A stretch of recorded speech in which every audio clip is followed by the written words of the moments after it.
KGF తర్వాత 4 ఏళ్లకు యష్ మళ్ళీ థియేటర్లోకి వచ్చాడు. కానీ ఈసారి ప్రశ్న ఒక్కటే, కేజీఎఫ్ మ్యాజిక్ ని టాక్సిక్ రిపీట్ చేసిందా, లేక యష్ గీతూ మోహన్ దాస్ కలిసి పూర్తిగా కొత్త ప్రపంచాన్ని చూపించారా?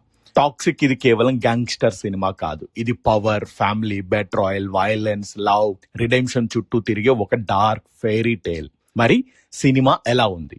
హిట్టా, యావరేజా, కేజీఎఫ్ స్థాయిలో ఉందా? ఈ వీడియోలో పూర్తిగా వివరంగా తెలుసుకుందాం.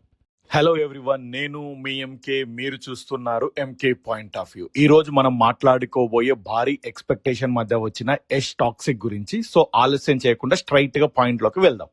మొదట సినిమా చూసిన వెంటనే నాకు వచ్చిన ఫీలింగ్ ఏంటంటే, toxic is not trying to be another KGF. అదే ఈ సినిమా గురించి మొదటి నుంచి తెలుసుకోవాల్సిన విషయం. మీరు థియేటర్ కు వెళ్లే ముందు కేజీఎఫ్ మైండ్ లోకి వెళ్తే మీ ఎక్స్పెక్టేషన్ ఒకలా ఉంటాయి, కానీ టాక్సిక్ ను ఒక కంప్లీట్ డిఫరెంట్ ఎక్స్పీరియన్స్ అనుకొని వెళ్తే మీ ఒపీనియన్ ఇంకొకలా ఉండొచ్చు.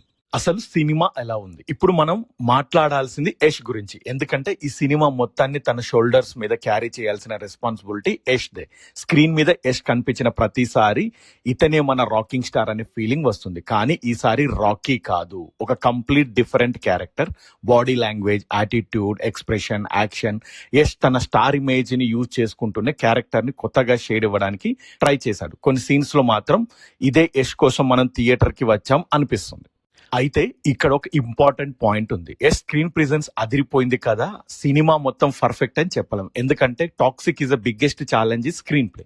సినిమా ఒక పాయింట్ లో చాలా ఇంట్రెస్టింగ్ గా ఉంటుంది, మనం స్క్రీన్ ని పూర్తిగా ఇన్వాల్వ్ అయిపోతాము. కానీ కొన్ని పోర్షన్స్, అరే ఈ సీన్ ఇంకాస్త ఫాస్ట్ గా ఉండే బాగుండేది కదా అనిపిస్తుంది. ఇదే సినిమా ఫేస్ కి biggest issue. Director Geethu Mohan గురించి ప్రత్యేకంగా మాట్లాడాలి, ఎందుకంటే ఆమె ఒక కమర్షియల్ సినిమా చేయలేదు. విజువల్స్, అట్మాస్ఫియర్, క్యారెక్టర్స్ అన్ని ఒక డార్క్ టోన్ ఇచ్చారు.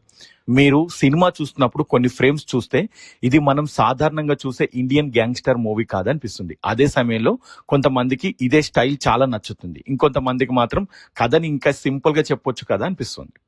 ఇక యష్ సినిమా అంటే యాక్షన్ లేకుండా ఎలా? యాక్షన్ సీన్స్ వచ్చినప్పుడు మాత్రం థియేటర్ ఎనర్జీ ఒక్కసారిగా మారిపోతుంది.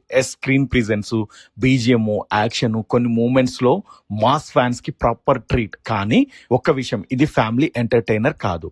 వైలెన్స్ చాలా ఎక్కువ ఉండడంతో మెచ్యూర్ ఆడియన్స్ కోసం తీసిన సినిమా అనే ఫీలింగ్ క్లియర్ గా ఉంటుంది. ఇక రవి బసూర్ ఈ సినిమా మ్యూజిక్ డైరెక్టర్. తన గురించి మాట్లాడాల్సి వస్తే, కేజీఎఫ్ తర్వాత యష్ అండ్ రవి బసూర్ కాంబినేషన్ అంటే ఎక్స్పెక్టేషన్ ఆటోమేటిక్ గా స్కై హైలోకి వెళ్తుంది. టాక్సిక్ లో కూడా బీజిఎం కొన్ని సీన్స్ ని నెక్స్ట్ లెవెల్ కి తీసుకెళ్తుంది. కానీ బీజిఎం తో కంపేర్ చెయ్యకండి, కేజీఎఫ్ బీజిఎం తో కంపేర్ చెయ్యకండి. ఎందుకంటే కేజీఎఫ్ కున్న ఎలివేషన్ స్టైల్ వేరు, టాక్సిక్ టోన్ వేరు. ఇంకా నయనతార పాత్ర గురించి మాట్లాడితే, ఆమెకున్న స్క్రీన్ ప్రెజెన్స్ చాలా స్ట్రాంగ్. కానీ నా ఒపీనియన్ లో ఆమెను ఇంకా ఎక్కువ యూటిలైజ్ చేసి ఉంటే బాగుండేది అనిపిస్తుంది. కియారా అద్వానీ, హ్యూమా, తారా, రుక్మిణి వంటి క్యారెక్టర్ కథకి తన కాంట్రిబ్యూషన్ ఇస్తారు. అయితే ఓవరాల్ గా ఈ కథలో యష్ క్యారెక్టర్ ని centre of attraction. Second half, here comes the real test. ఇప్పుడు సెకండ్ హాఫ్ గురించి. ఇక్కడే మీ పేషెన్స్ కి టెస్ట్ అవుతుంది. కొన్ని సీన్స్ చాలా ఇంట్రెస్టింగ్ ఉంటాయి, కానీ కొన్ని స్ట్రెచ్ లో పేస్ కొంచెం డ్రాప్ అవుతుంది. మీరు ఆల్రెడీ మూవీతో కనెక్ట్ అయి ఉంటే కంటిన్యూ అవుతారు, కానీ కనెక్ట్ కాకపోతే మీకు టైం పట్టొచ్చు అండ్ ఆ ఫీల్ రాకపోవచ్చు.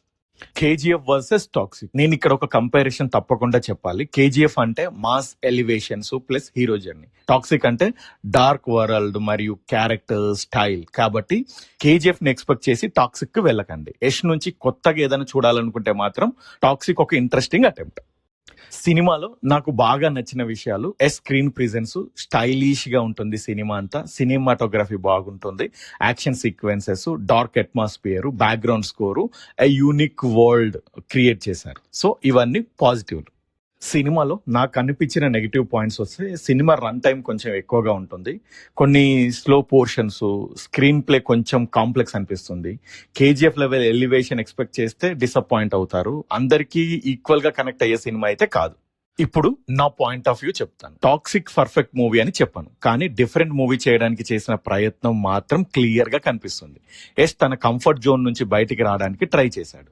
గీతూ మోహన్ దాస్ తన స్టైల్లో ఒక కమర్షియల్ స్టార్ ని ప్రజెంట్ చేయడానికి ప్రయత్నించారు. అందుకే టాక్సిక్ ని కేజీఎఫ్ తర్వాత యష్ సినిమాగా మాత్రమే చూడకండి. యష్ కొత్త ప్రపంచంకి అడుగు పెట్టిన సినిమాగా చూడండి. అప్పుడు మీ ఎక్స్పెక్టేషన్ బెటర్ గా ఉండొచ్చు. సో ఫైనల్లీ టాక్సిక్ హిట్టా లేదా మిస్ ఫైరా? నా అనాలసిస్ ప్రకారం a stylish dark entertainer with some slow moments. Yash fans అయితే థియేటర్ లో ఒక్కసారి చూడొచ్చు, రిమైనింగ్ ప్రేక్షకులకి సినిమా అంత పెద్దగా నచ్చకపోవచ్చు. ఇప్పుడు మీ టర్న్. కమెంట్ చేయండి, సినిమా హిట్టా, యావరేజా, డిసప్పాయింటెడా? మీకు ఎలా అనిపించిందో కమెంట్ లో తప్పకుండా తెలియజేయండి. ఇలాంటి honest and detailed movie reviews కోసం MK point of view channel ని సబ్స్క్రైబ్ చేయండి. వీడియో నచ్చితే లైక్ చేయండి, మీ ఫ్రెండ్స్ అండ్ ఫ్యామిలీకి షేర్ చేయండి. నేను మీ ఎంకే, మీరు చూస్తున్నారు MK point of view. See you in the next review. Thank you.